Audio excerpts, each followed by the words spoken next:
On that slide, continuation of what I was doing as a wood processing and harvesting manager. You can see the same up there of the mill.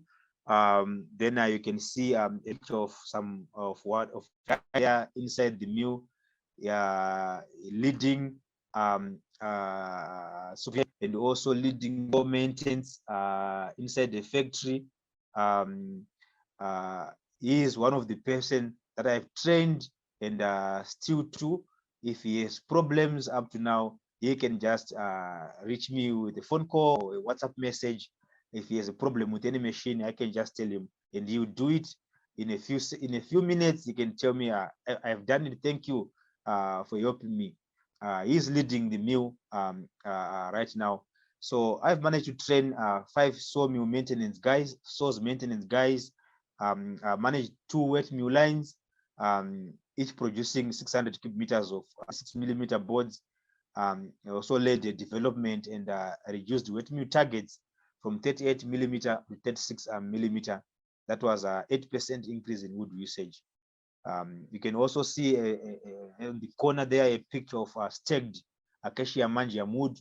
Was from processing in the wet mill, you have to stake it to reach about 30 to 35% moisture content below fiber saturation point. Then from there, you dry it, kilns, then do the finger jointing and edge glue boards process. It's a very long process to cut the wood, dry it, and produce a board. It can take up to 3 months to do that.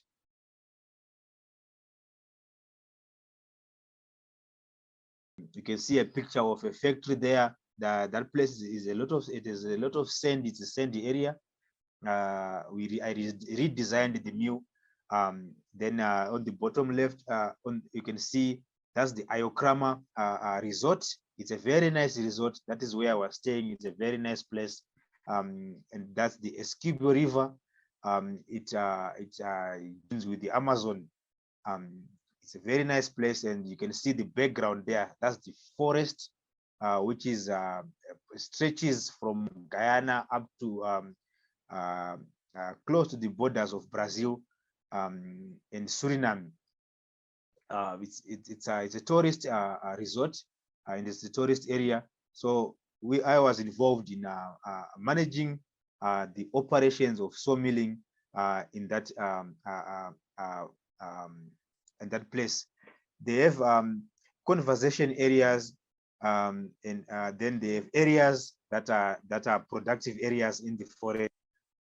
So productive part, that's where I was involved in managing harvesting, sawmilling. You can see the woods that we're doing there. Those cross-cut, those woods that are cut into 4 pieces. That's it's called Wamaradan and pepperheart. It's a high quality wood. So you split it, then you put it in a mill and you cut it quarter sawn to produce high strength and high aesthetic value wood. You can see some pictures of high quality end coated wood for those were for the UK market, and the truck there ready to be exported or to be transported to town to load into containers. And a guy there that I also trained to monitor the operation and become a leader. So in Guyana, the process I had to make sure we produce we improve the skidding to 50 cubic meters, change the tracking, new input we had to increase to 53 cubic meters, increase sales to 26.5 cubic meters per truck and per day. Then we have to do everything according to a harvesting plan, and the plan was to do 15,000 per year. If the company fails, they were prepared to get new investors. But we succeeded in doing that. Sometimes we do 80% of the budget, or sometimes 90% of the budget. It was also important to improve road networks in the forest. This is a tropical forest, rainy, and it's very difficult to work in. I managed to lead a project to do about 97.8, 98 kilometers of roads in Guyana.